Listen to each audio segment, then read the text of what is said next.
Hello, everyone, and welcome to the Brooklyn Rail's 153rd New Social Environment. I'm Malvika Jolly, and I have the pleasure and privilege of being your MC today for a conversation between special guest, painter Peter Saul, as well as his wife, Sally Saul, and the illustrious art historic duo, Jason Rosenfeld and Amanda Gluibizzi. We're also thrilled to have the poet Louis Berry here with us today this afternoon, who will read to close today's program. This October also marks the Rail's 20th anniversary, which kicked off in October 2000 with a philosophy of remaining free, independent, and of the people. And we're so lucky to be celebrating 20 years of conversations just like this one with you all today. And now to introduce our illustrious co-hosts. Amanda Gluibizzi is an Artseen editor here at the Brooklyn Rail, an art historian. She's the co-director of the new Foundation for Art History, author of the forthcoming monograph Art and Design in 1960s New York, and more recently guest edited our critics page section for the Rail's October issue, which just came out, curating a selection of essays that each consider the edges of paintings as conventions, as inversions of those conventions, or as potential sites of resistance. I'll drop a link in the chat because it really is quite dazzling and worth checking out. Jason Rosenfeld is a professor of art history at Marymount Manhattan College. He co-curated the exhibitions John Everett Millay at the Tate Britain and the Van Gogh Museum, Pre-Raphaelites, Victorian Avant-Garde, also at Tate Britain and the National Gallery of Art here in DC, here in the United States, in DC, and River Crossings in Olana and Cedar Grove in upstate New York. In recent news, he contributed the lead text for the highly anticipated monograph on the painter Cecily Brown, which will be released by Phaidon in little under a month from now. So I will also drop a chat for that. Get your pre-orders in. He's a senior writer and beloved editor at large for us here at the Brooklyn Rail. Without further ado, Jason and Amanda. Great, thank you. Thank you, Malvika. And thank you, Peter and Sally, for being here today. Jason, do you want to start slide sharing now, or do you want me to do the introduction first? I'll start the share, if that's okay. Okay, great, awesome. Thank you. Thank you, Malvika. Thank you all for joining me and my colleague, Jason Rosenfeld, for the Brooklyn Rail's New Social Environment number 153, insanely high number. We're celebrating the occasion of Peter Saul's career retrospective at the new museum in New York, titled Peter Saul, Crime and Punishment, which explores his painterly trajectory from the early 1960s to the present day. The exhibition has reopened after being closed, of course, because of the pandemic, and is on display through the 3rd of January. So if you haven't been able to go yet, you still have some time. Coinciding with the display at the new museum is also an exhibition of early work at Michael Werner's Upper East Side space on East 77th, the deliciously titled Peter Saul, Murder in the Kitchen, which is on view through the 14th of November. So you have to get to that a little bit quicker. Peter Saul was born in 1934 and has lived throughout the United States. So in San Francisco, where he was born, in New York, in St. Louis, Missouri, where he received his education, and Austin, Texas, where he taught for 20 years, as well as in Amsterdam, Paris, and Rome as a young artist. He is the consummate artist's artist, one whom art historians don't quite know how to classify. Is he a pop artist? Is he a political artist? But whose painting has proven very important to younger generations of artists, not least because he insists that what he paints is as important to him as how he paints. According to his Wikipedia entry, he has realized about 800 paintings in his career. And in one interview, he mentioned that it takes him about a month to make a painting. So that is serious, serious time spent in the studio. In the audio guide to the exhibition, which Jason and I both really recommend, and which you can listen to online at the new museum's website if you aren't able to make it to New York, Peter says that he paints entirely from his imagination and that he never looks anything up unless he has to. His art, he says, is, quote, an art of the imagination. So let's get going and learn more about this wonderfully delirious imagination, Peter Saul and Sally Saul. Thank you so much for joining us this afternoon. So let's start with the current exhibition at the new museum. I have two questions to start us off, and I know that Jason does as well. We've both seen the exhibition, though unfortunately not together. First, can you tell us about your experience with the development of the show? How involved were you? What was it like to go back through your career and to look at things again? And then also, how often do you look at your early work when it's not on display at the New Museum of Art? Are your earliest paintings living documents for you, or do you just think of them as being more in the past? Well, let me think for a second. God, what you really want to know is this show. Well, I was very glad to have this show and very, very pleased with it. I had no input whatsoever into which pictures were going to be shown or anything like that. I wanted to leave it in their hands because my experience is you can't persuade people to do anything. So why even try? You might just as well relax and enjoy your work on the wall, which is what I've done. And as far as the very old work goes, I occasionally do see something from those days, but usually I don't. I mean, it has to be every 25 years, 30 years, something like that. When you look at a painting that you made in the past, how do you feel about it? I know as a writer, when I read things that I wrote in the past, it makes me feel a little queasy. But maybe queasy isn't a bad thing when we're thinking about these crazy paintings. Well, I hope to feel good when I see them. I hope to feel good. In a case like this, I hope I'm not going to contradict myself too badly as far as something goes that I might have said that's on the audio in the museum. Anyway, yes. I think the audio is quite remarkable because it's Well, I'm glad you like that. I can't, no, we loved it. It's really fun. I can't and remember a word of it. So I'm no, lots of the paintings you describe from memory, which is quite amazing, not looking at them. You're talking about them from memory and getting them. I can remember a lot of them. I can remember a great many of them. Yeah. In fact, I even remember getting the idea originally. Actually, there I was at the Dome Cafe in Paris, 1958. I'm sitting there. I got this idea that my painting would look a lot better if the subject matter was something really interesting to look at. So I went through it in my mind and I thought of these things one after another. The electric chair, whoopee, it's mine. Nobody else is painting it. Donald Duck, Superman, the whole works. Within about 1 month, I thought of everything from Plastic Man to, well, everything that I used in those days. A lot of it remembered from a comic strip called Smokey Stover that was available in the San Francisco Chronicle around 1940. And well, that's it, really. It started from there. So you were living and working in Europe, right, in the 50s. Yes, yes. Well, actually, go ahead, sir. I was following my girlfriend from this place to that, attempting to get along, when all of a sudden we were expelled from Holland. We had forgot to get visas, so we had to get out right away. So we were expelled and there was no place else to go but Paris, which actually suited my purpose. I wanted to maybe be an artist and find a gallery and that kind of thing. So off we went, and the rest is ask me, I guess. I think that's so wonderful. I love the idea of we had nowhere else to go, so we went to Paris. Well, right. But Peter, did you start in Holland? Had you started? You started in Holland, so you were intending. Well, we started in London, but it was so difficult and expensive that after 3 months we left. And let me ask you about that, because I'm really interested in this.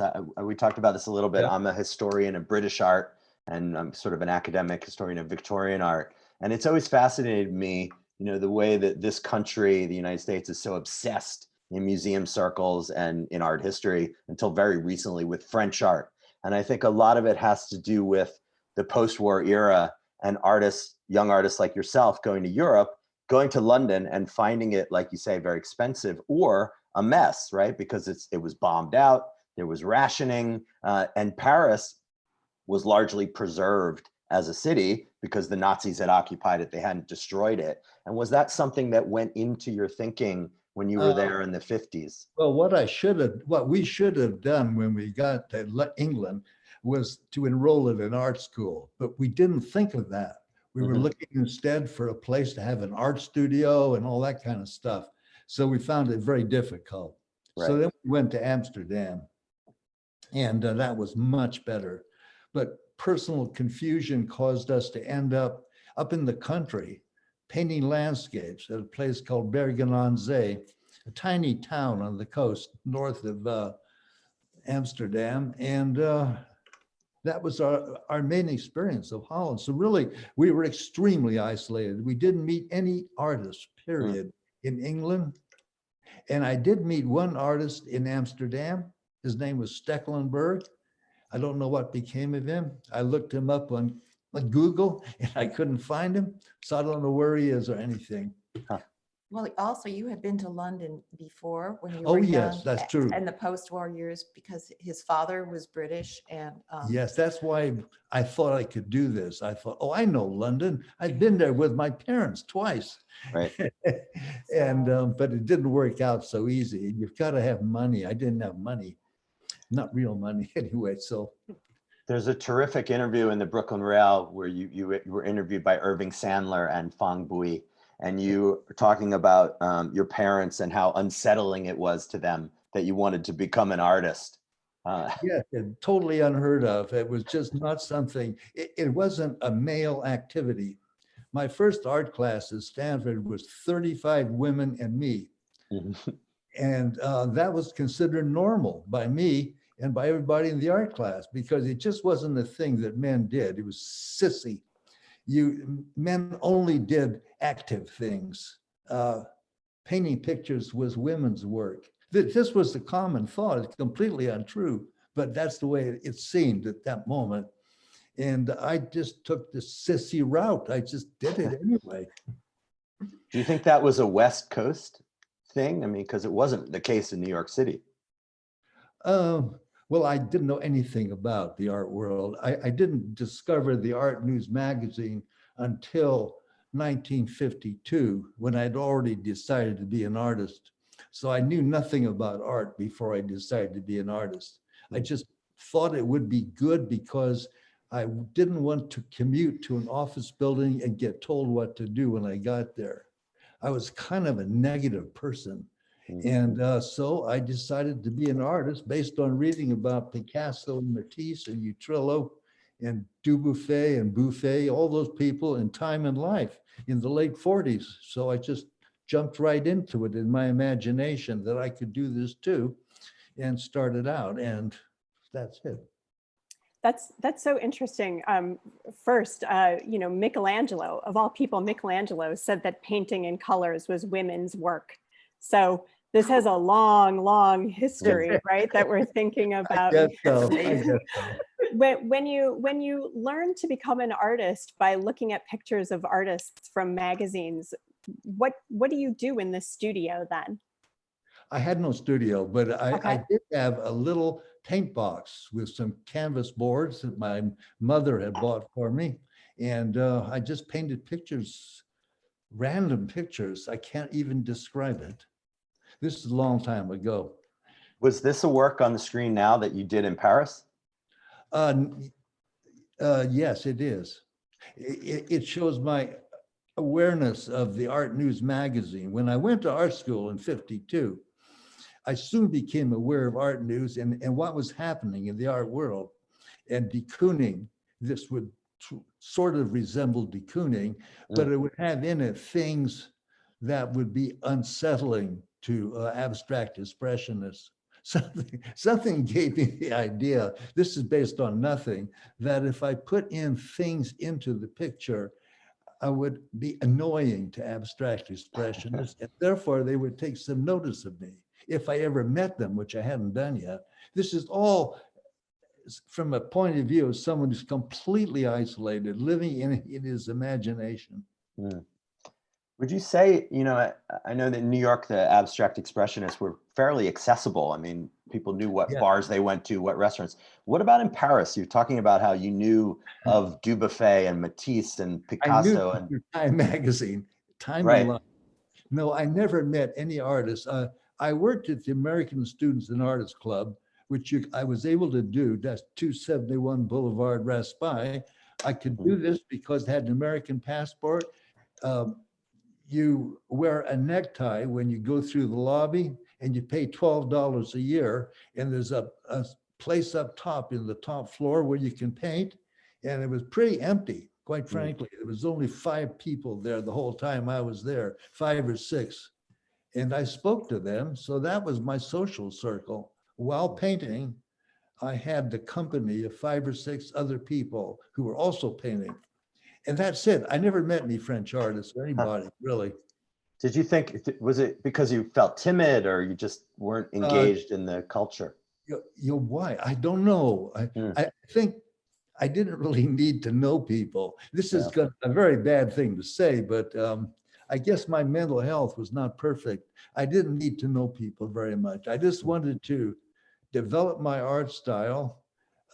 Hopefully it would be noticeable and I could make a living from it, and I wouldn't have to meet anybody. My girlfriend felt the same, only more so. So we were 2 very, very negative-minded people.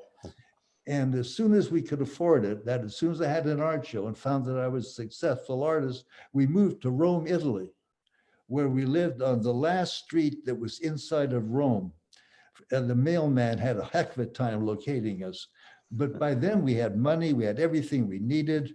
We even had a baby and so on and so on. But we never tried to meet anybody anywhere. Although I did actually, because of my art career, meet Cy Twombly and the Plinio Di Marti, who had an art gallery there.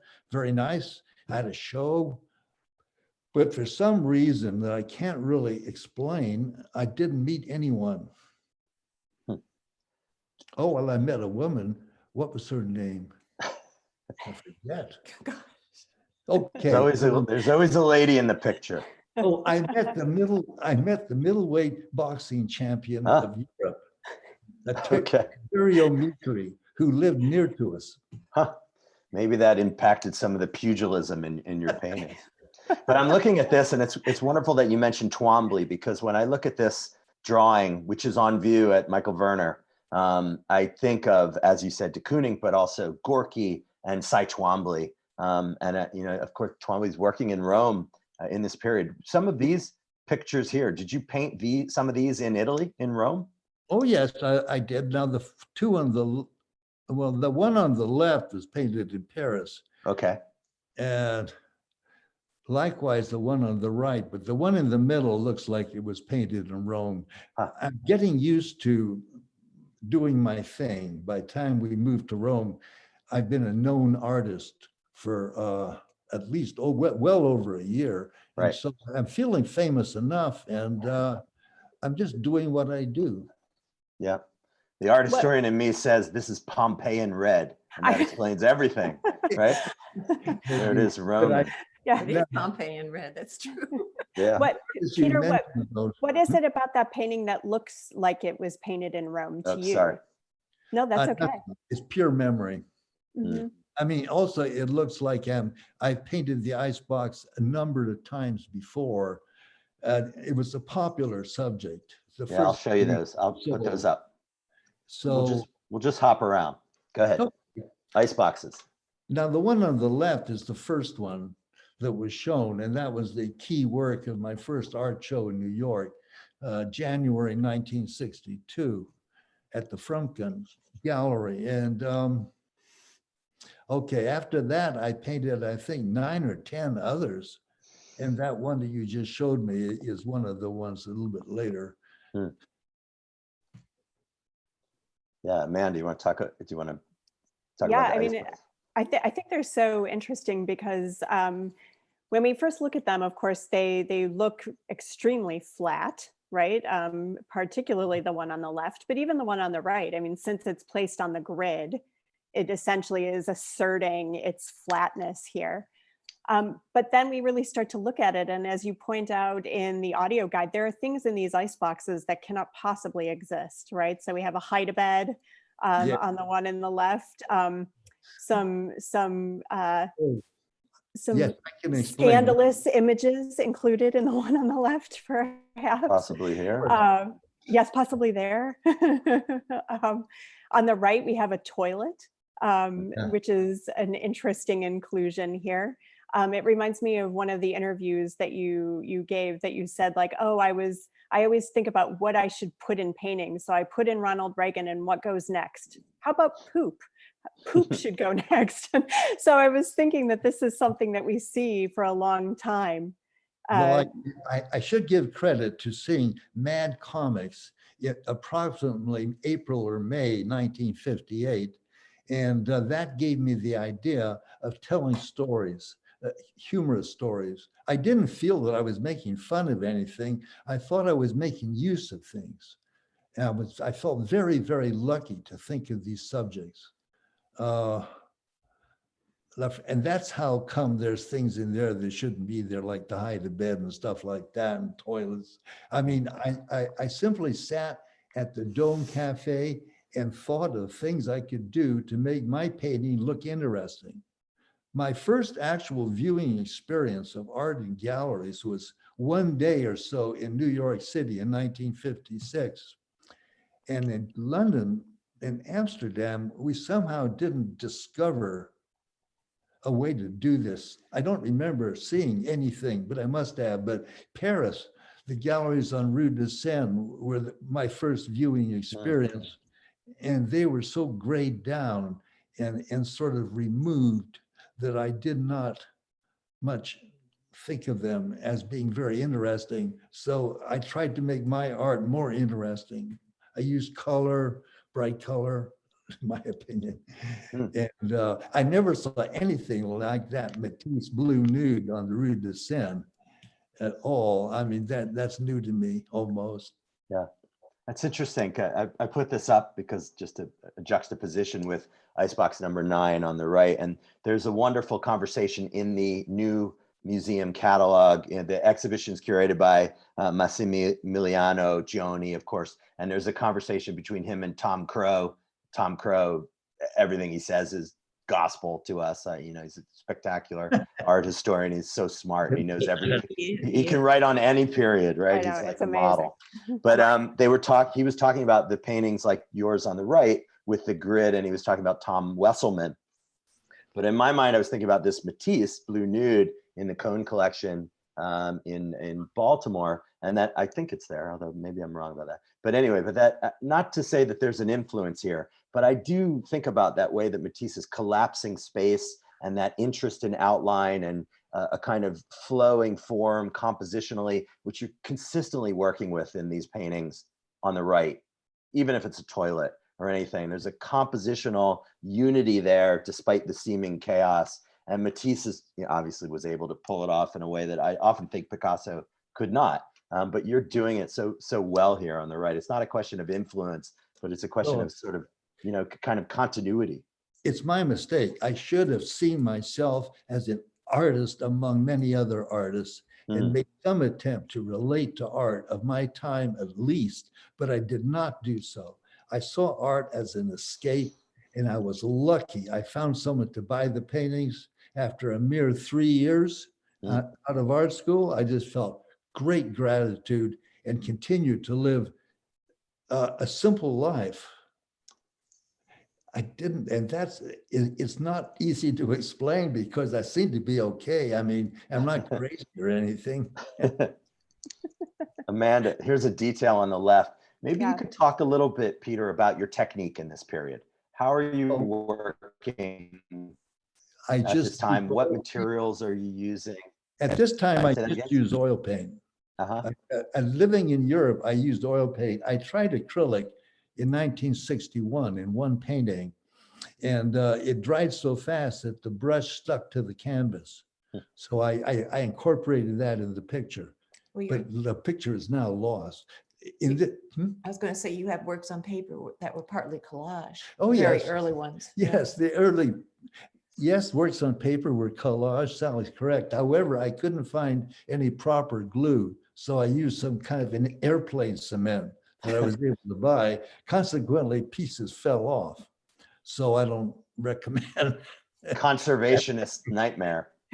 Yeah, yeah. Well, ours are okay. But are you working, like in the image here on the left, is there a lot of underdrawing in these paintings, or No, are you just going this alla prima right on the canvas? I think this is right. Yes, yes, this is right on the canvas. I didn't try to draw first until I returned to the United States in '64. Mm-hmm. And no projection, just No memory. projection. My Yeah. studio was 12 feet square, and I thought I'm very, very lucky to have such a large studio. Amanda wanted me to put this one in, William Eggleston. Hey, great. Do a whole exhibition about the history of the icebox. I think we could. This one also, though, too, it's just disturbing in a weird way, right? I mean, everything is innocuous. I think it's in that innocuousness that it winds up being kind of menacing or sinister. Yeah, These were the days before, when you had to defrost the refrigerator. oh gosh, yes. That was really a big chore. Now, my grandmother in Trenton, New Jersey, referred to it as an icebox long after it was a refrigerator. But I always understood an icebox to be, something you actually put ice in it to keep the stuff cold. But well, that was possible to have that kind of an icebox. Yes, I had that. My parents rented an old house with an icebox where you put the ice in it. Mm-hmm. It was in the late 40s. Yeah. And so I remember going with my father to haul the ice. It's a machine that dispenses one big cube, and it takes a week to melt. Right, keeps everything cold. Yeah, it worked, I guess. The old terminology, absolutely. Let's look at another early work here, Mickey Mouse versus the Japs, 1962. Oh, yeah. This is in the New Museum show. And I put the Lichtenstein up, Look Mickey from 1961, not because Peter was looking at that, because he was not, but a kind of common interest which is coming out. But I think everyone can see, and hopefully, Peter, you could talk about this, really the difference from pop art. This is not pop art on the right. That's true. I flunked the test. The critic pointed out this was not pop art, and my art career collapsed after about 3 years because of this. I mean, actually, an art collector came to me shortly after my show in New York City. An art collector came to me with my name written on the back of an envelope, along with Wayne Thiebaud, Roy Lichtenstein, and several other artists. And he said, no kidding, which one are you now? Are you Thiebaud or are you Saul? And I said, I'm Saul. And he said, let's see the painting. He was one of these people who arrives immediately to get the good deal, and a collector. So he said, okay. So I showed him a painting and he said, let's turn it upside down to check the composition. And I said, no. And he said, yes, no, yes. So he left in an angry mood. And he bought a painting later from Frumkin. But this was a time of, I suppose, crazy excitement in art. And I flunked the test. I didn't know anybody. I didn't try to get to meet anybody. I didn't travel to New York City to see the show. I was fairly pro-communist anyway. Mm.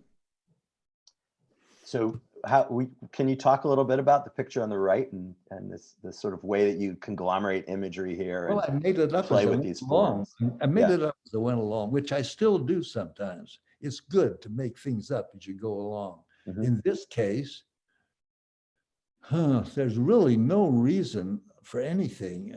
I simply made it up as I went along. And I must have had a photograph of a cake on the left there. Yeah. And the rest of it is a dim memory of World War II comics. I'm sorry, I can't really say any more about it than that. I think that's interesting. You talking about comics, I grew up with comic books, and World War II is something that never went away in the comic books. 1962, this painting is only 17 years after the war ended. World War II seems to my students who are 18 as if it was the Peloponnesian War. It feels that long ago, But it's very present, clearly, in 1962, especially if you're living in Europe. And the comics, all through my childhood in the 70s and 80s, there were always World War II comics. They were consistently bringing them out. And that, the idea of a kind of jingoism and patriotism, and the shield here at the bottom right, which looks like, early Captain America kind of. Yeah, that's symbol. Captain America. Here Yeah. put on a toilet, of course, and the enemy was usually the Germans. Interestingly, there were not that many comics where the enemy was the Japanese. It was usually about the Nazis and the Germans. Yeah. And a lot of the comic creators were Jewish, living in New York. So there was a bit of payback there, I guess. But the Del Monte cans, things like this, but which also doubles as Mickey Mouse's head. You see that kind of thing. And the motor oil X100. Yeah, is that what that is? This can here. Yeah, no big deal. Bombers up there. Yeah. Well, this was in my first art show, I do believe, in New York City. It says 61 down there, doesn't it? No, what does it say later? 62, I think. Oh, well, okay. I said it after that, or what the heck.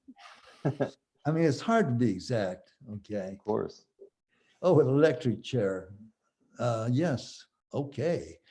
I was very, very happy to think of this as something to paint. And of course, I did not have feelings of protest. So far as I knew, the only people in the electric chair in those days were people who killed somebody. So they did something bad. And I mean, this was headline material before World War II, so-and-so fries, Bobby Fries, it would say in big headline afternoon paper. And you're supposed to know who Bobby was. He did something bad. He killed a bunch of people or something. Anyway, so I just turned my humor loose on it. I know it's not funny. And several people, even then, told me this wasn't funny. But unfortunately, I didn't take, or fortunately, I didn't take the words. I mean, I just continued anyway. I just continued. I thought it was interesting to look at. I think the main motivation here is I want my paintings to be sufficiently interesting that someone is going to look at them. And my own experience looking at paintings on the Rue de Seine, these are painted in Europe, on the Rue de Seine is that it wasn't very interesting visual experience, a few gray smears, some famous artist. What the heck? I mean, what are you supposed to do with that? If you don't know the artist, forget it. So I tried to put these things in. Homosexuality at this time, on the one on the right, was a major, major crime, of course. It could be life in prison in Utah, and it could be very, very long time in prison. In fact, jokes occurred to me immediately. Like, supposing you're robbing a store and you're homosexual, and you unzip your pants at the same, or the clerk's pants at the same time as you rob the store, the cop comes in and says, you're caught. Okay, you were gonna get 7 years for robbing the store, but now you're gonna get 14 for homosexuality. So, it was a fun thing for me. It shouldn't have been fun, but it was. I'm living not alone. I have a wife and 2 kids by this time, but I don't know anybody in the art world, and nobody has told me what they think. So I'm just working by myself, thinking of things to paint. Something gave me the idea on the right picture on the right there, that a person with, well, this is probably true even, person with severe sexual problems would be over concerned with their mother. So it made the mom thing huge. Anyway, that's his last smoke, see? His last smoke. Anyway, but the thing is, the electric chair itself is no fun at all. I mean, someone's got to be sitting there and getting fried, otherwise forget it. I just want to break in here and say that one of our participants in the chat has just written, I once had a friend who lived for years on death row in New York State who greatly enjoyed this series, loved the dark joke implied in the paintings. Well, that's so nice. That gets to the root of it, I think. Yeah, I'm glad that somebody liked it. Eventually I got some complaints. Right. But this is fairly recent years, last 30, 40 years. I think there is a sense of injustice in these, even if you're, they're Yeah. humorous, they're crazy, they're off the wall, but there is clearly a sense of injustice. And when I saw this one on the right at the show, Sex Deviant, being executed 1964 using, the terminology of the period, it made me think of Picasso Blue Period and a kind of sympathetic eye. And I'm not, again, this is not about influence. It's about sort of, continuity and commonality of expression. It's such an outlier, this painting, in terms of the use of color and line. Yeah, I guess so. Well, I should say something, because I've stressed too much maybe my singularity in being alone. I was influenced by by pictures I saw in magazines and books my whole life. Mm-hmm. Francis Bacon's paintings of 4 screaming cardinals in Time magazine, summer of '53, really influenced me. And Paul Cadmus's painting of Coney Island really influenced me in 1939 when I saw that. So I've been influenced, but I'm influenced by specific paintings. George Tooker, American artist, had made a painting of a chess game, which very much interested me. Very, very sexual and troubled. I thought that was interesting. Yeah. I mean, I didn't ask myself, why are you interested in this? Well, because I don't have a girlfriend yet, and I'm lonely. But I didn't ask myself complicated personal questions. I was just interested in pictures. I wasn't thinking about the artist. Oh, that one on the left is a beauty. I saw that and had a big influence on me in the real, actually.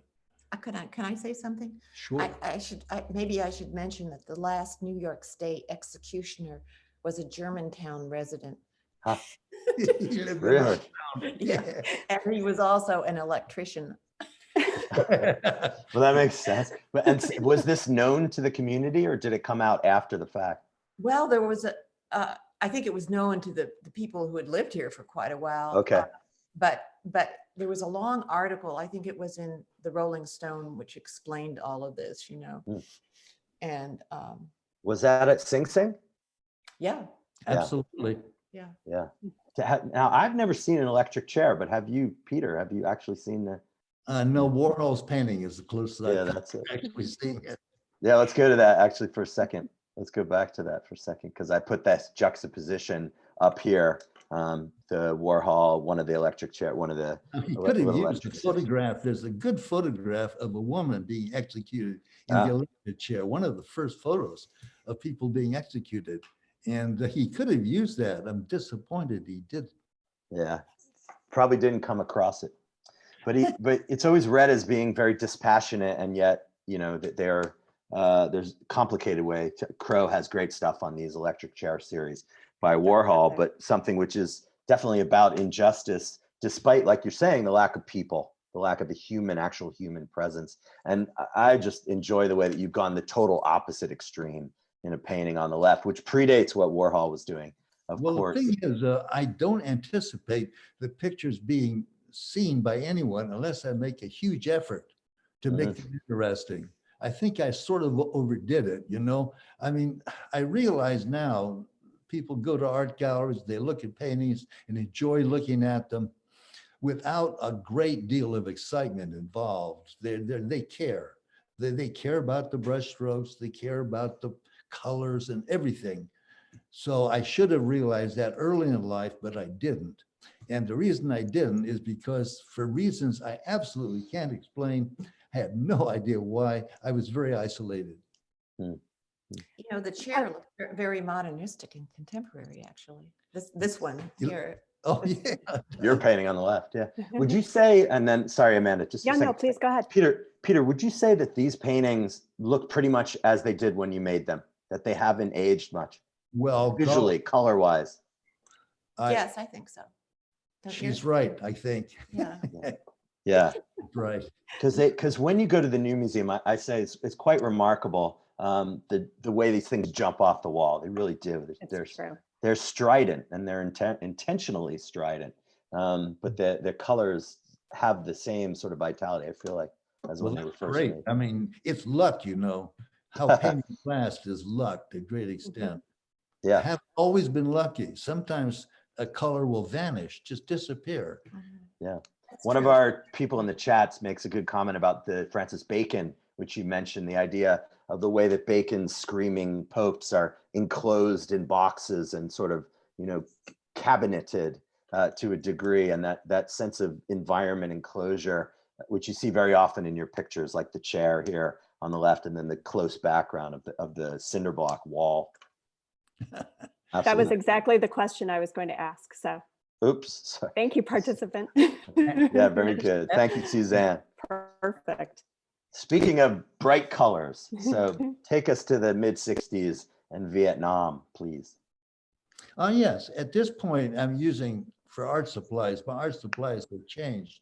I'm using some oil paint, and next to it, I'll use acrylic, which I've discovered. Polytech, a brand made in Mexico, I was using at that time. They had Day-Glo, and that's where I got Day-Glo, and I haven't used it since, actually. It's just the way it was. And enamel even I used some, and I worked pretty spontaneously, and you see the lines running through it where I was trying to figure out what the shape should be. But this is a change of technique. This started in 1964 when I got back to the States, and continued for a few years, And this is in California. I wanted to ask you. Yes, excuse me. Yes. Yeah, I'm sorry, please. I wanted to ask you about history painting, because this is something that, of course, as art historians, we gravitate to, right, is thinking about the past and thinking about possible references or influences. And one of the things that really struck me is that, of course, we look back on history painting now with a skeptical eye, but most of the time it was painted because it was celebrating heroism or military victory or something spectacular. You are painting history painting, but you're painting history painting where we are ashamed of the acts that wind up in your paintings. And so I'm curious about that. What does it mean to paint a painting for history that winds up constantly reliving things that are shameful? I didn't really realize that I was making this change. Actually, it was a natural occurrence. I was coming back from a lecture someplace with my family in the east part of the country, back to California, and we passed through a small museum in Nevada, and they had a painting of Custer's Last Stand, in which the guy had done 20 years of research, and the painting was extremely boring to look at. But I guess it was very accurate. So I thought, hey, I'll just use my imagination and see what happens. That's it. Oh, there's a painting that I was going to show you Custer. I was going to put up Custer. I have to jump around a little. Where is it? Where is it? Right here in the middle. Custer's Last Stand. Yeah, that's one of the, I don't know if that's the first, maybe it is. No, I think it might be the second, yeah. But I really took to it. The slaughter, the problems, getting scalped. It's something to look at, frankly. Above that, you see Stalin and Mao finishing off their enemies. Yeah, this is on the 4th floor of the new museum show. I was pleased to use them. And down below, on the right, you see Columbus discovering America. Oh, this one. Yeah. Very topical, since we just had Columbus/Indigenous Persons Day. That's and here's right. Columbus killing all the Tainos in Hispaniola. Saul, talk about how at this point you were interested in this sort of a cinematic appearance in your work. Oh, yes, that's right. I was under the influence of the movie screen slightly. Yeah, let me go back to some of the Vietnam things. In what way? Well, just looking big and white and glamorous. I was showing off my ability to do that to the best of my ability. I discovered I was pretty skilled compared to a lot of other artists. So I just wanted to do my thing.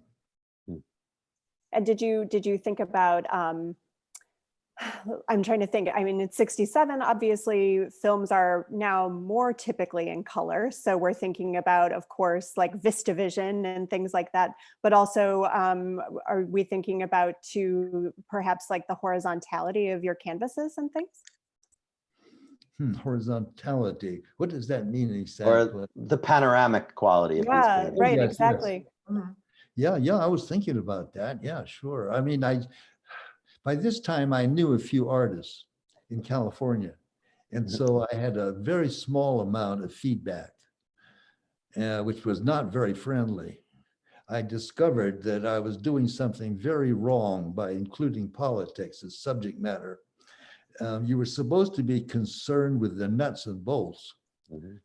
And I wasn't properly concerned with the nuts and bolts in everybody's opinion. So, except Alan Frumpkin and myself. So I just sold him these paintings, you know. I felt I was really, really lucky to get through life by doing these things.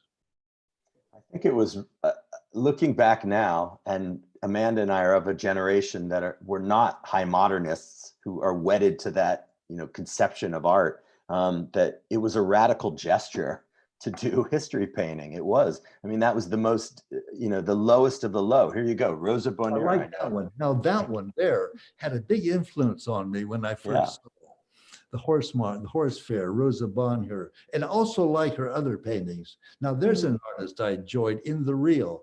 I see her plowed field in Plowing at Nivernais. Yeah.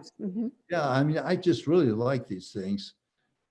Peter, this painting is actually in New York. So, our participants in New York could actually go to see this. It's at the Met. Oh, yes. The problem with this being shown now is that it's hung high on the wall to have impact on you, which means that the subtle glazes she put on the painting come through. They reflect the light into your eyes and you don't get to appreciate them. So all of this stuff in the middle, these horses, is slightly grayed down from the way she would have liked it to be seen, which was about 3 feet lower on the wall, facing you directly. However, that's life. That's a critical flaw of the Metropolitan Museum of Art's 19th century European galleries, which opened in the 1990s, is that there's wainscoting and they're on the wall. And so everything is too high. I remember going there with my grandmother and she had to look up at everything. It's just, and it's not the way that people experience paintings in the 19th century. It's abnormal in a sense. You're completely right. They want respect, and now the museums are all looking for respect, So everything. It looks good here, though. This painting, it looks good here. It always looks good. This painting, of course, art historians love because the very central figure may be a self-portrait of Rosa Bonheur. Right, and you notice that the only person who actually has control of the horse is the central figure, right? And so especially feminist art historians like myself, we love this painting. What were you looking at when you look at this painting? Were you looking at how she painted it or the composition? What really drew you to it? The big sweep of reality is what I wanted. And I saw the painting from above because at this time, somehow, and this is 1990, I think, 1988, 90, something like that. This painting was at the bottom of a viewing area. So you came down the stairs and saw it, something like that. I don't really remember, but I remember that it made a big impression on me. So, in a painting like Saigon, this grandiose picture, which is in the exhibition, no one gets off scot-free in these paintings. In the catalog, Crow talks about a way of composing a painting uninhibited by any bodily, racial, or sexual sense of propriety. So everything goes out the window. And probably, yes. But that idea of stereotypes and on both sides is something which is very present in these works. For some reason, I'm not embarrassed by my pictures. Good. I just don't mind them at all. Yeah. I mean, I don't think we mind them either, but we do, we think about them in a critical light and in terms of the way that you're using representations and traditions of representations and caricature in these in order to make a commentary about, the great issues with the war. So early in the war, 1967. Of course, another thing that did influence me greatly is the idea of psychology or psychiatry. At the time, I was living in the Bay Area, and I even met Fritz Perls, a famous shrink, And everybody I knew, not me, but everybody else, it would seem, was being psychoanalyzed, proudly finding out what was the matter with them. Everybody had been molested as a child. There was nobody who wasn't, I don't think. Anyway, except me, I guess. Anyway, on we went like this. It was a big deal. So I tried to put a lot of psychiatry in my pictures. I was very influenced by that Truman Capote book, Cold Blood. In Cold Blood, yeah. In Cold Blood made a huge impression on me and kept me reading true crime books for the next 15 years, approximately, hoping for something as good. Never found it, but I loved the Cold Blood book. And anyway, that caused me to think about psychology and to put it in, just any psychology. I just wanted it to be there, like the fourth thing. You got color, you got form, you got space, and you got psychology. That's it. I thought you belonged to a book club for a while. I did. I belonged to a psychological book club. One of the parents of a kid came over to pick up her kid at our house and saw my painting on the wall and thought, this guy's sick. He needs help. So the next thing I know, she signed me up for this book club. Most of it was get well stuff, which I ignored. But there was occasional memoir of a maniac, if you know what I mean. That was very good. How about Pinkville here, 1970? Yeah, this is one of the last of the Vietnam series. Yeah. Yeah, this is a fabulous painting. It, for a while, it hung in the Frumkin living room. And it was just incredible seeing this on the wall. I look at this and I think a lot about animation, coming from California and film stills and, what Amanda was talking about, the way that Disney was making more and more sort of luridly colored films and animation. This is before CGI, of course, so handmade film cells. And that this has a real, that kind of scope with that background going into the distance, these great mountains on the right. Yeah. That's not Fuji twice. Yeah, exactly. Sally, you mentioned that this was hanging on the living room wall. And of course, you're sitting in front of Peter Saul. And you had mentioned that this was something that you really liked. So could I just ask you, what is it like to live with Peter Saul? Well, I was never, people would ask me sometimes, and I don't know, I just was never really disturbed, the work didn't, I don't know, it just never bothered me, I guess. And I just was always, I guess, fascinated really with not only the subject matter, but really the composition and the colors and just the details that Peter puts into a painting, like look at these clouds in the background, and for a while he was really into dots. That was really, and it took ages to make a painting because we'll show that. Dots had to blend into the sky in a certain way, all these little dots. And I mean, those were the Custer paintings. There were a lot of dots, right? Yeah. And I just think there's a few paintings I have found really difficult to look at, but for the most part, I see them as paintings and not, you read books that have stories, novels, whatever, that are just as gruesome, really. I mean, parts of them are. So I don't know why people would be so upset with a painting, I guess, at any rate. When you think of this long tradition in history painting of, war imagery, of course, we live in a culture where still violence in film is pervasive, and television. Otto Dix's reaction here, post-World War I, assault troops advancing under gas, or images which capture the public imagination because of the horrors of them, like The Raft of the Medusa by Guernica. But Vietnam is a different moment, and the reaction that you had to the war compared to some of the other political art that sprung up exactly the same time. This very famous poster, yes, the Art Workers Coalition from 1969. The question, and babies, and the answer is yes, and babies. slaughtered by American troops. And that idea of, you know, a real reaction against this colonialist, you know, war that the Americans were pursuing in Vietnam. And, you know, I think your paintings of it are complex and difficult, and the Americans are in no way let off the hook. But they also are not consistent in a sense, because there's a picture, it's not like Pinkville here, where you have the GI who is taking advantage of these poor Vietnamese, but also painting like this one, sorry, here, no, where is that? This one, right? GI Christ, which is a really, I found it very moving and a complicated work in which, you know, there are good actors, there are bad actors, and then there are people who are swept up in history.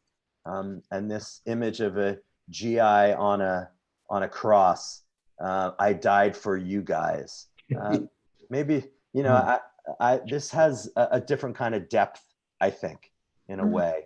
The GI, the cross is, of course, in the sort of groovy 60s hippie forms coming out of San Francisco in that period. You have the modernist hillside LA house here at the bottom with the swimming pool, the Golden Gate Bridge, the planets, you know, sense of the universe. And then this GI with a halo around his head. I mean, he's not innocent. He's not innocent. A lot.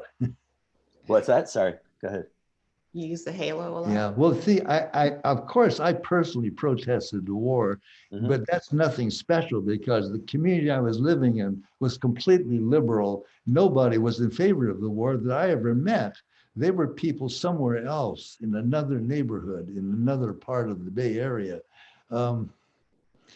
It just never occurred to me that I would meet someone who'd be in favor of this war or any war. Everybody was very modern in their thinking. My wish was that the paintings would be more leftist. But if the painting was fascist, so be it. I'll let it be, you know, the painting is the boss in a way. Painting does what it wants at a certain point. You let it out into the world and see what happens. Yeah, it's okay, really. What about this work, which is one of the standout works, I think, in the show, Subway? Oh, yes. That was a lot of play. That took me a long time to paint. I think Gigantic. 5 months. It's my biggest painting, widest painting. I wanted to have all the crimes that I could think up being committed in one subway car. This was a time of great worry about the subway. A lot of crime being committed on the subway. Not clean, complaints of the police doing the wrong thing. I wanted to just turn things around as best I could and just have chaos in the subway. Now, I just still isolated and still not knowing very many people. I had to base these figures on something. Now that's Alan Frumkin at the top there with the blowtorch. Right here. And that's Your me. dealer. Yeah, and that's me somewhere in Right there. here. That's me, the cop there with my hands on the guy's ear, holding his ear with the glasses. That's me. And Sally is this lady. No, I'm not here. I'm not in it. Are you sure? Yeah, I'm sure. Okay, sure. She's not in it. No, my shoes are though. Her shoes are in it. These were my shoes, my running shoes. At the Oh, bottom here? Yeah, these green shoes right here. Oh, okay. Here. Lime green. Yeah. Your soul's made an appearance. This one. Yeah, That's yeah. funny. Yeah, this is an amazing painting, and I love that story that you told about the police seeing it in the exhibition. yes. Well, anyway, all's well, I guess. This painting also traveled across the country and back. Rolled Yes. up in our car. Yes. I finished it in San Francisco in an art school at the Art Institute. I got there one day late, so they had to pay me for my 1 month or whatever it is stay, but I had no students. Students had to sign up with some other guy. They signed up with Manuel Neri, who was kind of angry at me because he had a room full of students and I had 0. No, you had a few. I had three students. Anyway, gosh almighty. So I painted this in a classroom. I just scraped the paint off the wall and put it up and did it. It's in remarkable condition, I have to say. Yeah, Frumkin took care of them. Thank God for that. Were you thinking about, characterizations in these paintings? We're looking at them, and we're working right now in a heightened sense of racial division in this country. It's really important, and a conversation which is advancing in, one hopes, a positive way in terms of thinking about race. And your paintings are interesting because you don't shy away from race, you don't shy away from particular representations of race. And the police are all different races, right? The criminals are all different races. But how do you look back and think about this now? Well, I don't think about race very much. I think about only individual people. The reason I don't think about race is because my race was uncertain to me. I suffered from anti-Semitism because my last name reminded people of the Bible, and they thought to be this. I don't. This will take 1 second, and so they thought I was Jewish. So I was humiliated and shunned at boarding school, but not beaten up or anything like that. No violence took place. But anyway, it turns out I'm not Jewish. My parents were shocked when I asked them. I finally dared to ask, do we have any Jewish blood? My father said, what? The next time somebody calls you Jewish, you just sock them in the jaw or something like that. Good Lord. I don't know what.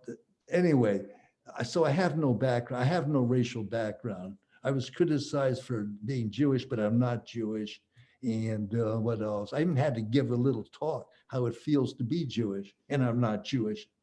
I mean, this is crazy. I don't know what to say. I fell into a tiny fascist place between 1945 and 1950.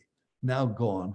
Then they told you to sit down. They were disgusted. Oh, yes. After I didn't answer the questions, because I don't know what Yom Kippur means. My parents didn't go to any church, so I'm not religious in any way. The guy said, tell him to sit down, the head prefect. He's too stupid to know his own religion. So I just sat down, and I continued. After I began painting pictures, I became more interesting as an artist than as a Jew. So well, we can claim you for Judaism. You're welcome to join. Why not? It's funny. It's strange, the sort of reactions that you were I have a dealing with. hard time seeing racially because I tend to see people as individuals. I'm sorry. Okay, no, that's fine. But let's talk about controversial imagery. Because I wanted to bring up this, Phil Guston. And people have been asking about it in the chat. And Amanda sent me the painting, the studio, the very famous Guston studio. And I wonder if you might respond to what's been happening with the Guston exhibition that has been postponed for major institutions, cold feet, lack of nerve, however you want to characterize it. But that idea of controversy and museums backing away from it. Well, I think it's scary for the museums, of course. I don't think that's very controversial. I think the picture on the left is fine and it should be shown anyway. I think everything should be shown. Gosh, I drove to Williamstown to see an actual picture painted by Adolf Hitler, which there's only 5 of them in existence, and one was going to be shown, but I arrived too late. The insurance cost was so high to have this painting on the property that it only could be shown for 3 days. The one on the left there, the Guston, in my opinion, is completely inoffensive, but there's been trouble. There's been trouble, and I don't blame the museums for being frightened. I saw a protest myself at the Whitney. Laura Owen. Now the complaint was, this is going to sound a little crazy, she had caused her neighborhood rents to go up. Well, no kidding. She gentrified the neighborhood because she had her studio there and rich people came to see her. Consequently, the rents went up and some people were annoyed. But the protest took place, and it was really incredible because there's people like us, art professor types, walking around looking at the paintings, and at the same time there were these people screaming at us. I don't know what to say. It was just a crazy situation. What was your reaction to Guston's shift from abstraction to cartoon-like figuration? Do you recall it? because this was years later and I didn't pay any attention. Now, Guston came to my first show, as did all of them. They came in a great body. The abstract expressionists felt immediately, this is according to Alan Frumkin in a letter, which I should have said, but anyway, no matter. Apparently they all came around in a group. De Kooning, Rothko, I guess, and Guston were mentioned, you know, the big shots. And they liked my show the best of the pop artists, I guess because I had brushstrokes, which I thought was a terrible thing. I thought, oh my God, I'm going to suffer for this. But Frumkin was very pleased. I don't think he understood modern art even as well as I did. I mean, you got to be different in the brushstrokes. That was the message of the moment. And I wasn't different in my brushstrokes. So I got panned, kicked out of the movement. Otherwise, I could have known these people, I suppose. I don't know.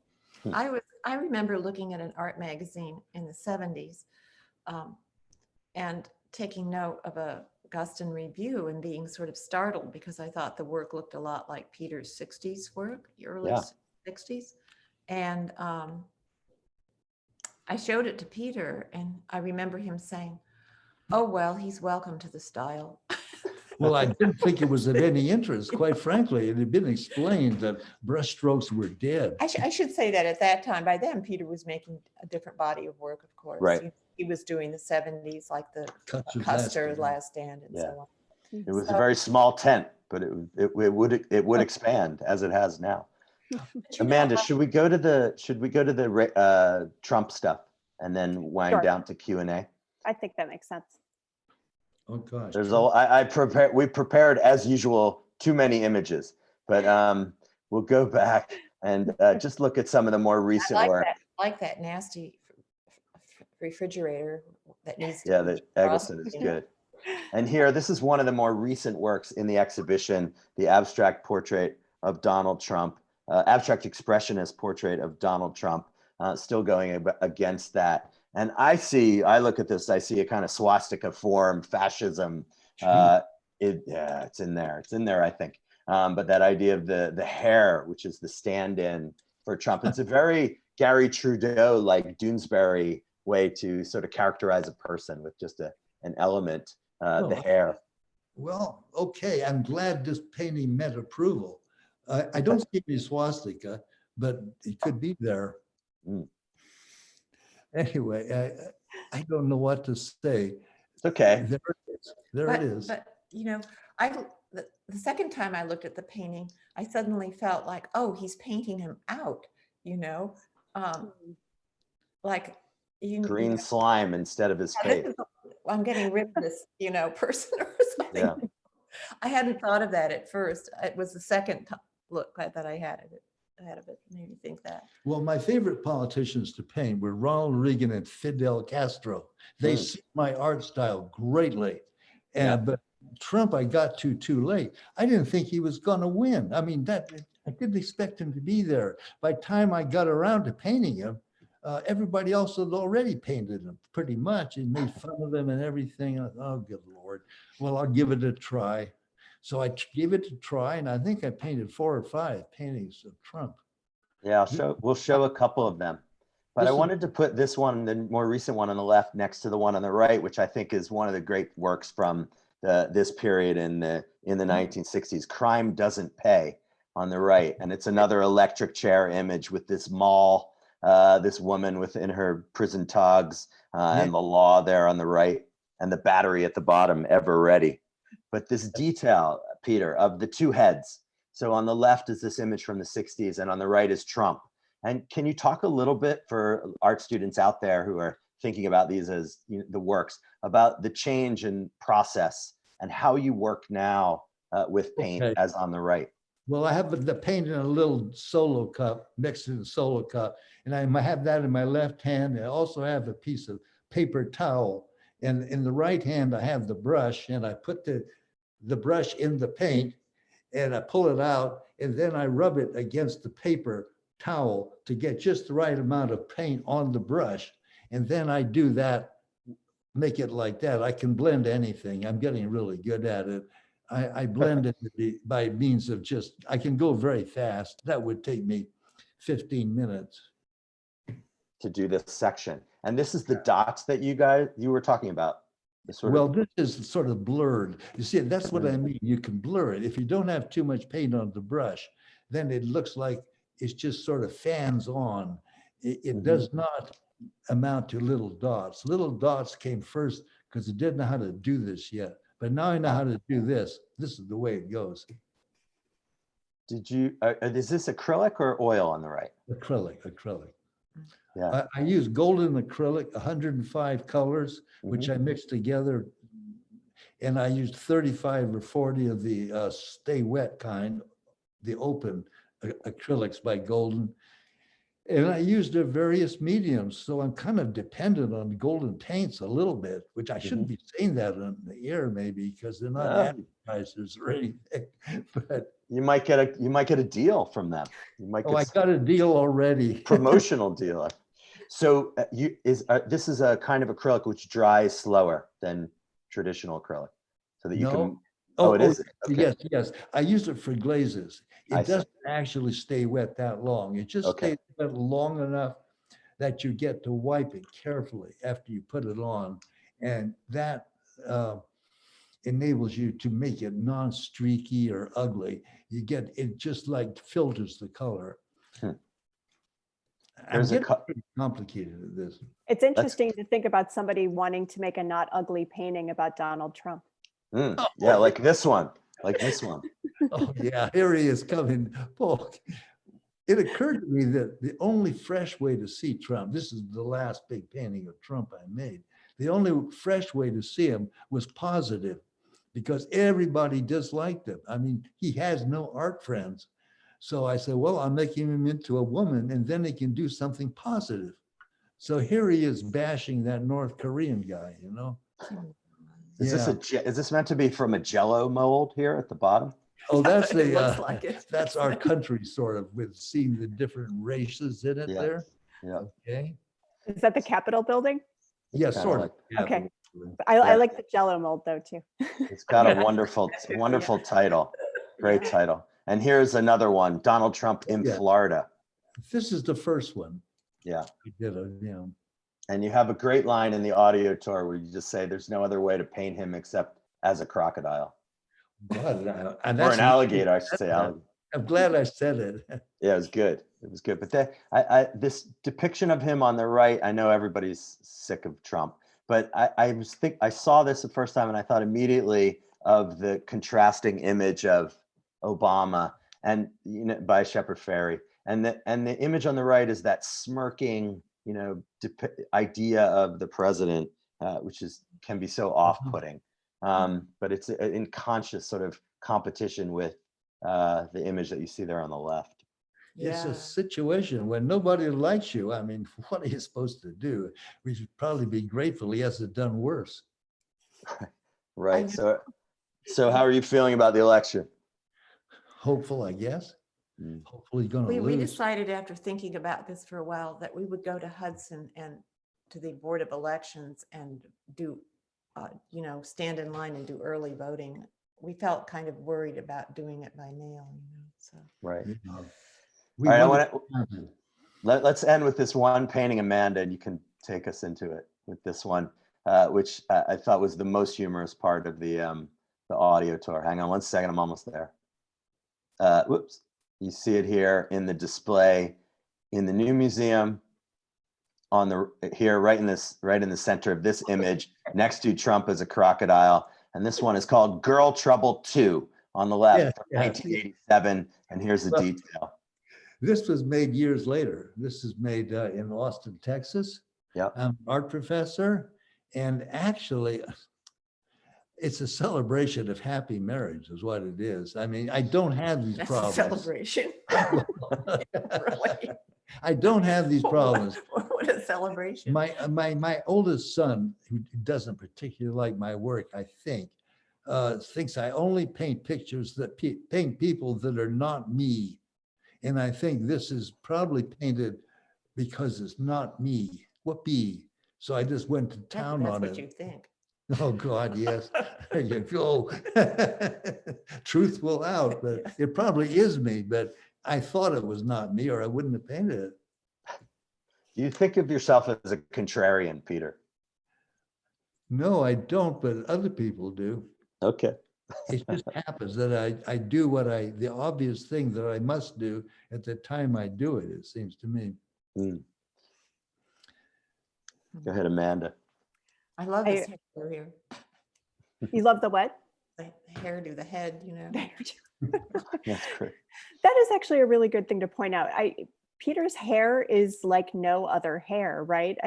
I think that Jason and I were talking about how the one set of hair looked like Margaret Thatcher or something, and here it's very three-dimensional, and the Trump painting that may or may not be a swastika is also so much about hair and so much about the like the rivulets of hair or something. Hair is not just like something you can touch, but hair is something that you might have to plow.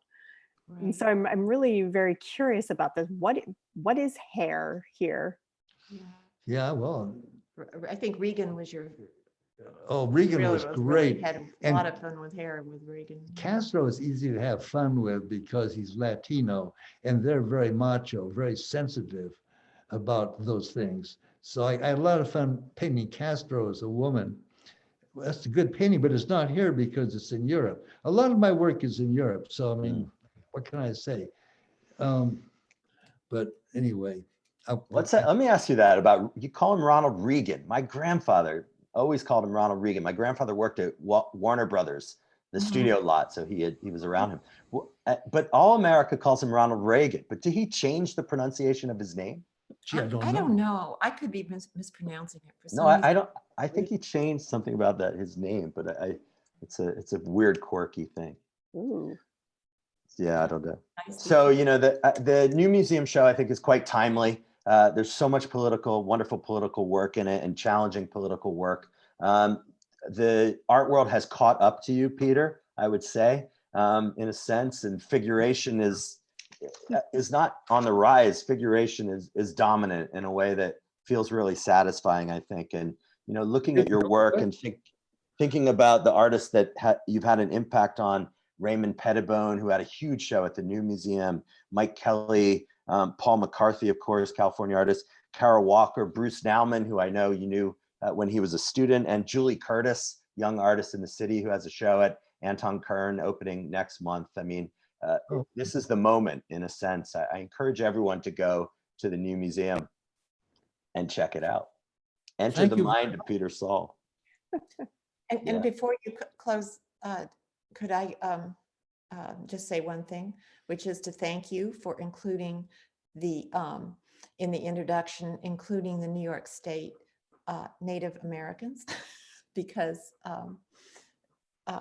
our daughter is the curator of ethnology at the New York State Museum, and so I know she would love that. You know, is that in Albany? The museum in Albany? Albany, yeah. The wedding cake building. Right. Yeah. Great.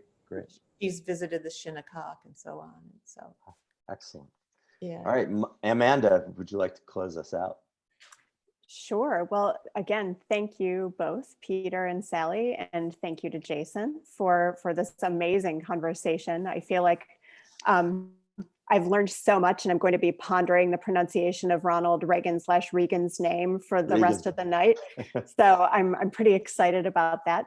So I'm going to turn it back over to Malvika, who is going to kind of chair our questions and answers from our participants. Thank you both so much. I've really enjoyed this talk, and I feel like we have a lot of fertile ground to cover. I'd like to kick us off with a question from Tom McGlynn. Tom, you should be able to turn on your microphone now. Thanks, Malvika. And thank you, Peter. This was so interesting. And I remember seeing your work. You were talking about seeing art in art magazines. And I remember as a student seeing your work in an art magazine and thinking, like, this is like completely like outer space or something. Like, you know, there was no reference for it. And I subsequently, you know, I found out that Peter Frumpkin was showing people like Robert Arneson and H.C. Westerman, and a little bit later, I think Luis Cruz as a Seta. And I wonder if you could just talk a little bit about Alan Frumkin and how he was this kind of this auteur of eccentric figuration back then, like in the 70s, and how important that was, because that wasn't necessarily being shown that much. I mean, That's true. He wasn't, I mean, he showed these artists, and after I got to know him a little bit, I asked him, and he said, well, nobody else wanted to show them, so I'm showing them. And he showed Westerman, H.C. Westerman. That was even before me. He found Westerman's work right there in Chicago and started to show it. And after visiting me on the West Coast, he got to know Arneson, Wiley, Hudson, all these artists. I never got to know Frumkin very well. Quite frankly, I think it was on purpose. I think he thought if I got too friendly, I'd ask for more money. I mean, he was a businessman, you know. Yes, yeah. And he kept me on my toes the whole time. Like, the thought was always, if this bores me, I'm getting out of here, and that's the end of it. He didn't act like an investor. He acted like an art dealer being entertained. And he rarely sold things, quite frankly. I don't know how he made it as an art dealer. He didn't really sell my stuff hardly ever. That's later. But I've had wonderful luck with art dealers. I don't know why, I just have. I got to know him, and then I got to know others later in life. Oh my goodness. I've had no complaints. Yeah, I just remember Frumkin as being this kind of outpost. You know, it's kind of like this outpost of eccentric figuration. And yeah, well, he didn't pay any attention to what you were supposed to be liking or showing, but I didn't either. I mean, right. Pays attention to that kind of thing. I mean, I just think that if you're going to be an artist, you might as well just do anything you want. It's a do anything you want area of life. Right. Well, thank you. And again, I really appreciate the whole presentation. Thank you. Welcome. Thank you so much. Our next question will be coming from our very own Anya Bernstein, who is a production assistant in our office. Anya. Hi, thank you so much. Yeah, I have a question. I'm thinking about your use of humor in your paintings, especially in pieces like Electric Chair, and how you mentioned that you've gotten some criticism around, you know, this humorous portrayal of something like, you know, the state violence of an electric chair. So I'm curious about like what political contents might be ushered in or not adequately addressed when you use kind of a shock factor or contrarianness or leveraging of humor around such forceful images. And might these political elements become flattened when being viewed from like a purely humorous and supposedly, you know, even neutral way? Yeah. Like you mentioned feeling like you have no racial background, you know, coming from that perspective. So just wondering about what you're thinking about that. Oh, golly, I don't think about it very much. I think I did take to heart a little bit the criticism that the political art, this is from the 50s and 60s, the political art is dead because it has a message, and it's just it's a message for people that believe in it, so yawn, forget it. I wanted to have a mixed message. I wanted to have fascism in my paintings, and this struck me as humorous. I mean, as a pro-communist person, this struck me as humorous that I would want to do this, and I don't think it's constructive necessarily. I mean, I don't think my pictures have a necessarily positive message for anyone. Their task is to be interesting enough to be looked at. I don't often look at paintings with real interest. I have to admit, I'm mostly waiting for lunch, you know, but you know, you come into a gallery and they all look the same and they all have brush strokes going one way or the other way. You're supposed to notice that. I notice it. Okay, so what? So when my work, it tends to entertain. I don't think it has a very positive message. I don't think so. I think that looking for a positive message in painting is looking at the wrong place for a positive message. I think I'd read a book. Uh-oh, did I say the wrong thing? No, it's just the Zoom pause. There's sometimes a brief lag. Thank you for that answer. I'm going to do something a little bit selfish. I'm going to ask a question of my own. And this is both for Sally and also Peter. I guess, so Sally, you're also, clearly an artist in your own right. You're a noted ceramicist and sculptor, and your objects, in my view, are like similarly quite bright and poppy and eccentric, but also quite different from Peter's work in terms of their objectness. And you can correct me if this is wrong, but my understanding is that your work is a little bit about like kind of history objects, also personal memory, and in that way is about like personal and political history and memory. So my question is sort of for you and for Peter, how do you see your works and your bodies of work and your, artistic lives in, how do you see them in conversation? How do you see that your artistic works are like different or the same? And I guess earlier we had a question, what is it like to live with Peter Saul? And I want to invert that question for you, Peter. What's it like to live with Sally? Well, let's see.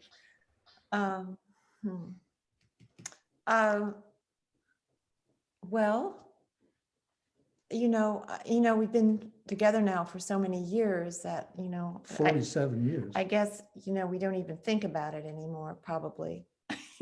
And, after a while, it's sort of like you're almost siblings or something. Do you think? A little bit, I mean, it's because you've been together for so long and, done so much together. And it's like, I guess you just really don't think too much about what it's like, I think Peter's pretty easy to live with most of the time. He's I'm nonviolent, right? Yeah, and you're not critical about what I do at all. No. And, so that's not a problem really at all.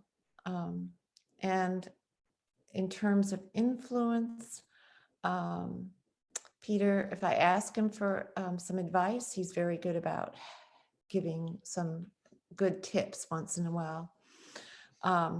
Which I guess I'm sorry to interrupt. I guess what I'm asking is, you both have like professional and artistic lives, and how do you see them as like in conversation with one another? How are they different?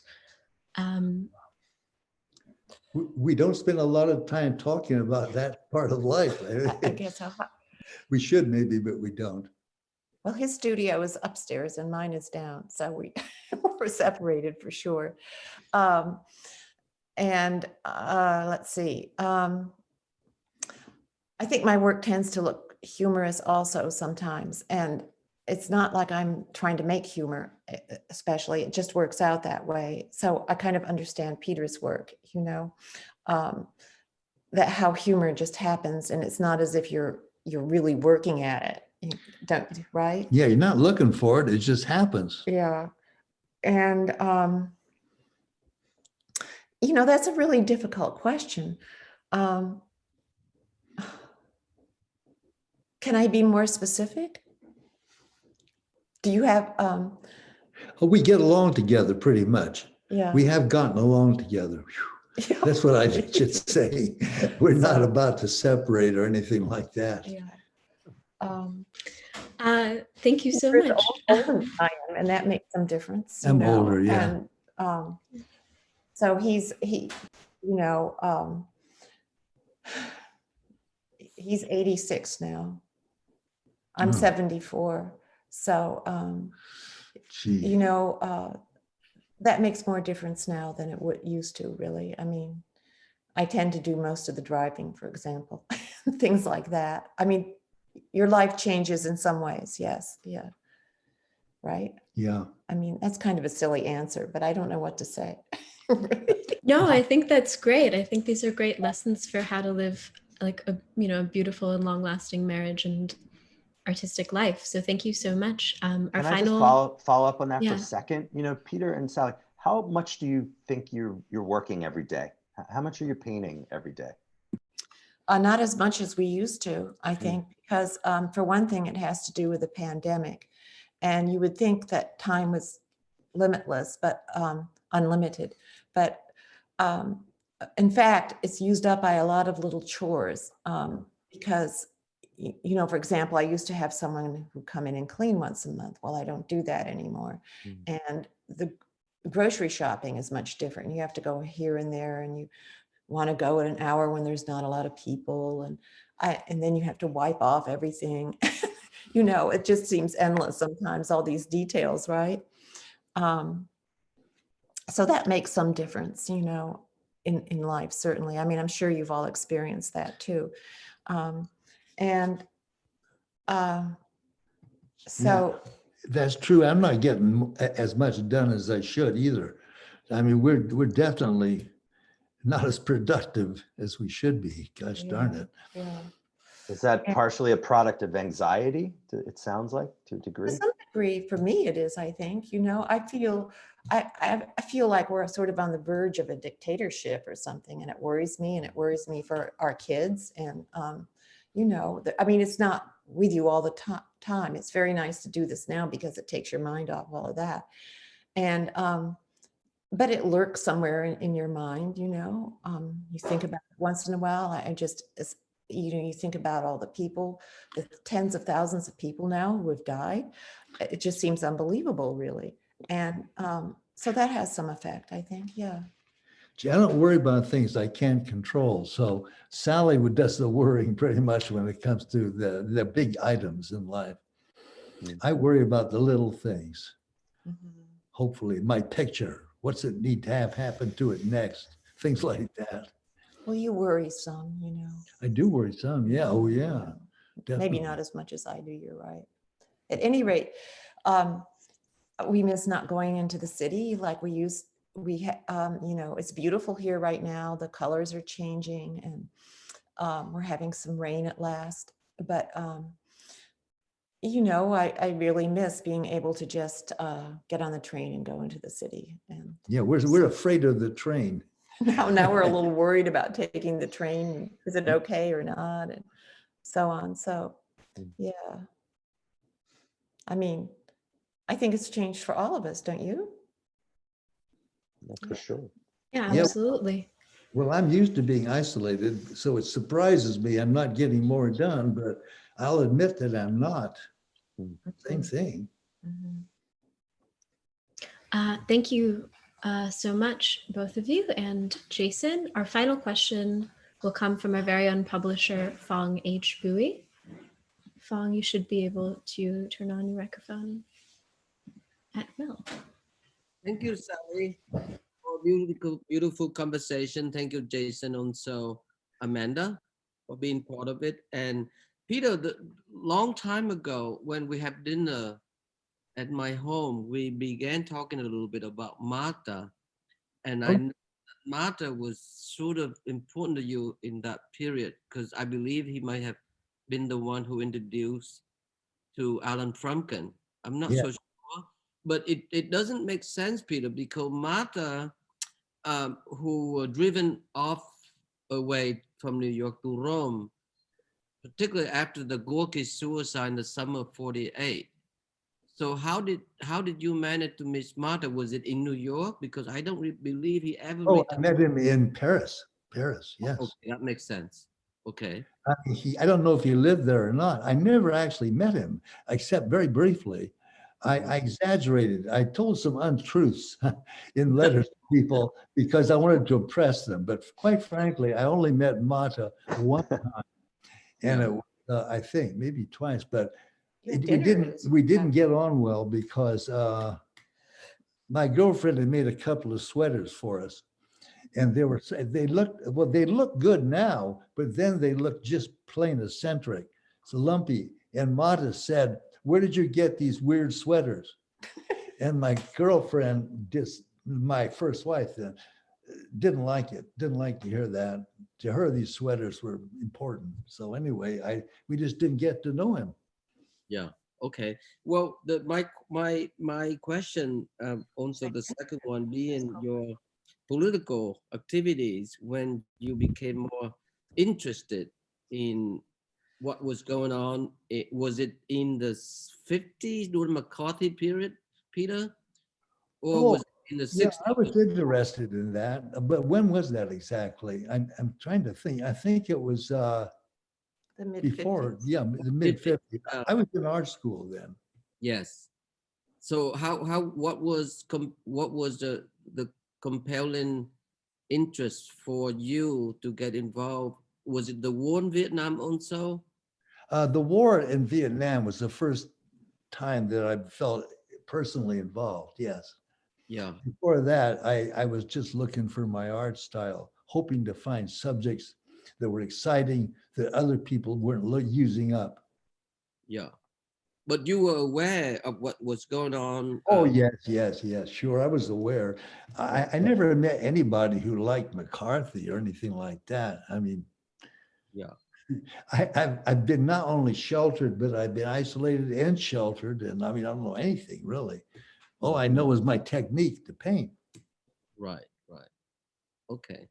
Well, anyway, Peter, thank you. Thank you, Sally. I wanted to add one last thing of a deep appreciation is that how the artwork came around and recognized you and Sally now. Sally's will be having a show at Rachel Uffner, I think next month in November. Yes. I'm still not sure of the exact date of the opening, but it's sometime, I think, between the 12th and the 14th, I think. Right. Let us know when that day is and we'll welcome you back. But the idea is that, it just so wherever the tectonic shift in the art world, I think Peter and Sally are a great example of artists who've been doing what they have been doing forever. And that's the life that they make it. And I think it's very inspiring for young artists to know that's what you do as an artist. It's a life. It's not just to making a living. It's the life that you created. So for that, thank you so much. It's never too late to become what you might have been. And I always love that. Thank you so much. For saying that, Paul. Yeah. Thank you, Fong. Thank you, Fong, for those remarks. It's very inspiring. So at the Rail, we have a tradition of ending lunch with a poem, and we've been lucky enough to carry that tradition out into these community events. So today I'm thrilled to welcome the poet and critic Louis Berry here today. Louis is the author of Exercises in Criticism, which came out just a couple of years ago with Dalkey Archive Press. And that text uses rules and procedures to write poetic criticism about literary constraint. He is also an assistant professor of English at Hostos Community College in the CUNY system and writes regularly about visual art for our friends at Hyperallergic and BOM. Louis, you should be able to turn on your microphone now. Thanks, Malvika, and thanks to everybody at the Rail for this really excellent conversation. So I'll just say a quick word of intro. I'm going to read a series of sentences that were the first thing I wrote in May and June after I took a several months long break from writing during March and April when everything was happening with COVID in the city. And they're part of a book that I'm working on called The Way Things Go. And the book is kind of a mix of life writing, poetry, and art criticism about climate change and anticipatory grief, which is mourning something or someone before they're actually gone. So the rest of it is pretty self-explanatory in what I'm going to read briefly. And I'll just say hello. In the beginning, I talk about the artist Marion Wilson, who I saw on Zoom in here. So hi, Marion. Thanks for the example and inspiration. Oh, and I should, one last thing. I'm not going to read the dates, but I wrote one sentence each day, and they start on May 8th and end on July 5th. So just in your mind, each sentence corresponds to a day. As I contemplated how to ease myself back into daily writing in the midst of the coronavirus pandemic, I kept returning to a story the artist Marion Wilson told me when I interviewed her this past winter. Wilson trained as a painter, but went on to work in other media, social practice in particular, because she felt it hard to get painting out into the world. She only resumed painting decades later after experiencing a gallery fire in which she lost 3 years worth of work. In the catastrophe's wake, she resolved to work for 1 year with what remained in her studio.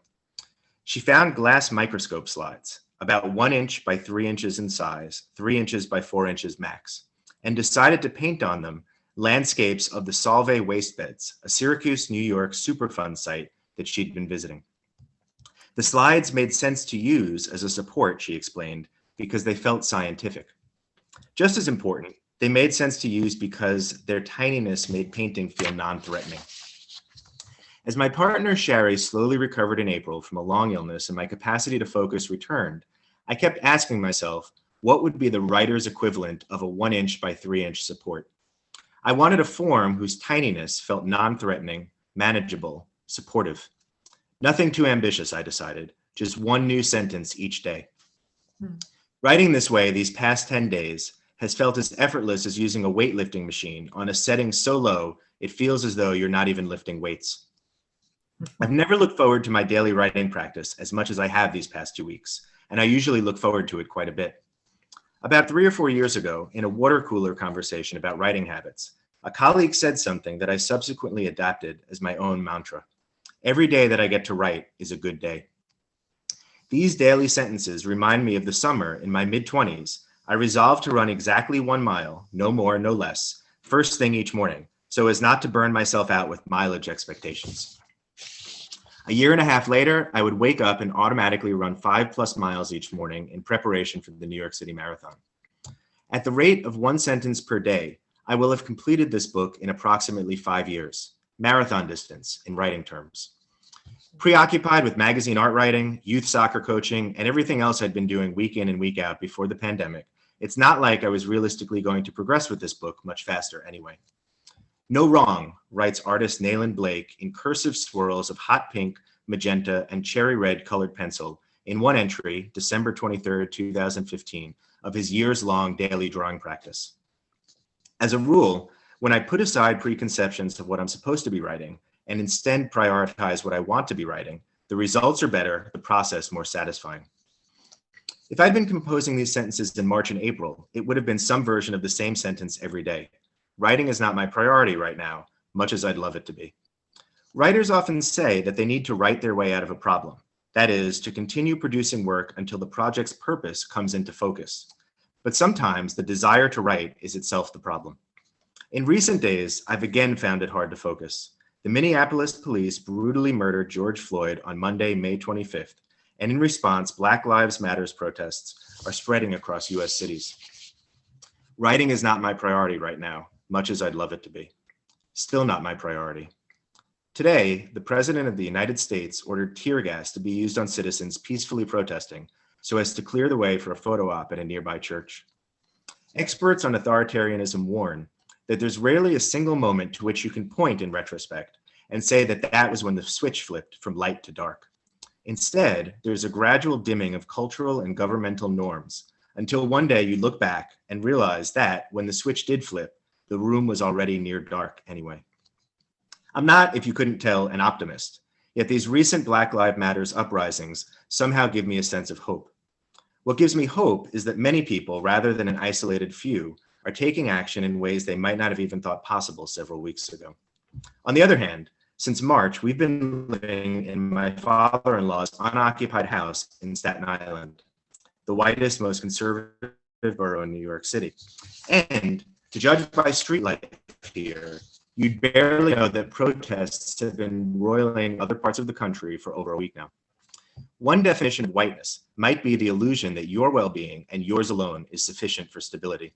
The question is, to what extent individuals are willing to risk their own stability so that others, even complete strangers, might achieve something like it themselves?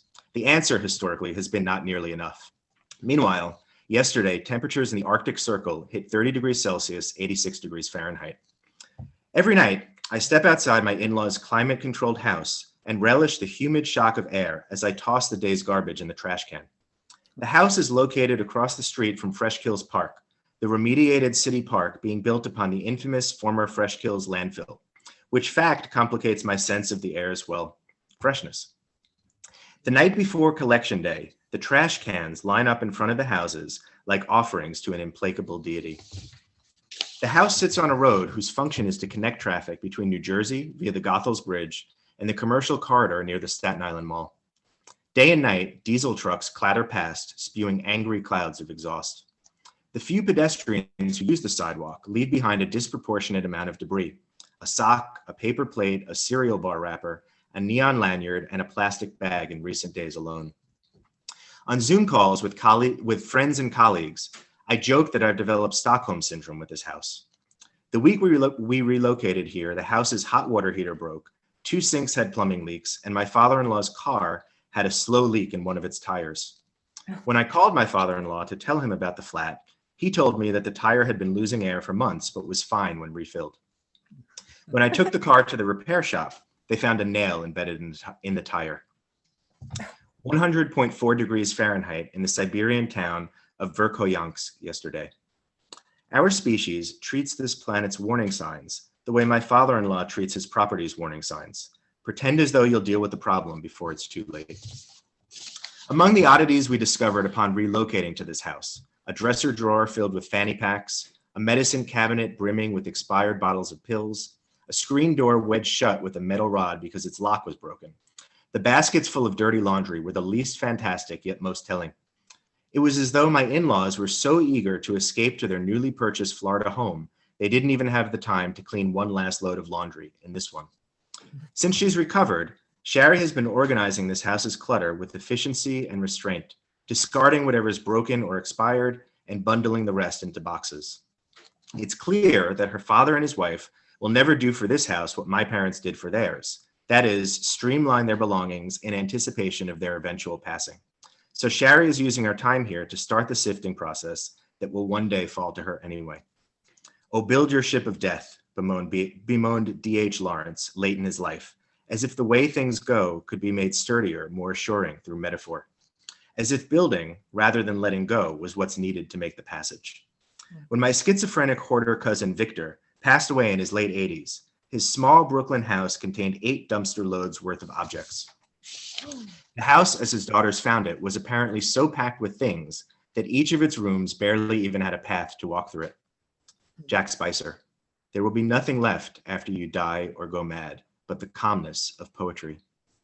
Tiny, non-threatening, and supportive, like a line of poetry or a bottle of prescription pills. Kill your darlings, writers used to say in workshop days of yore, which simply means take stock of what's necessary and why. Less than you might think and more than you might want, in writing as in life.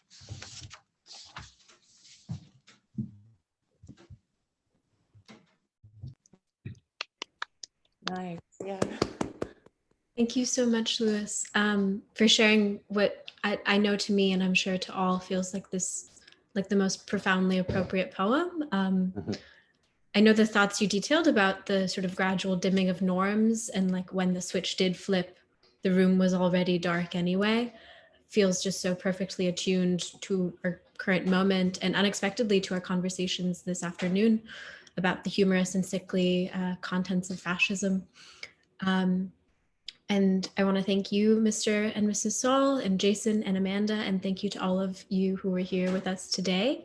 Please join us again on Monday for a conversation on the alternative art space, art in general, where we will be joined by Byron Kim, Chris Larson, Paul Pfeiffer, Alicia Schwartz, Robin Tews, and founders Teresa Lischka and Martin Weinstein.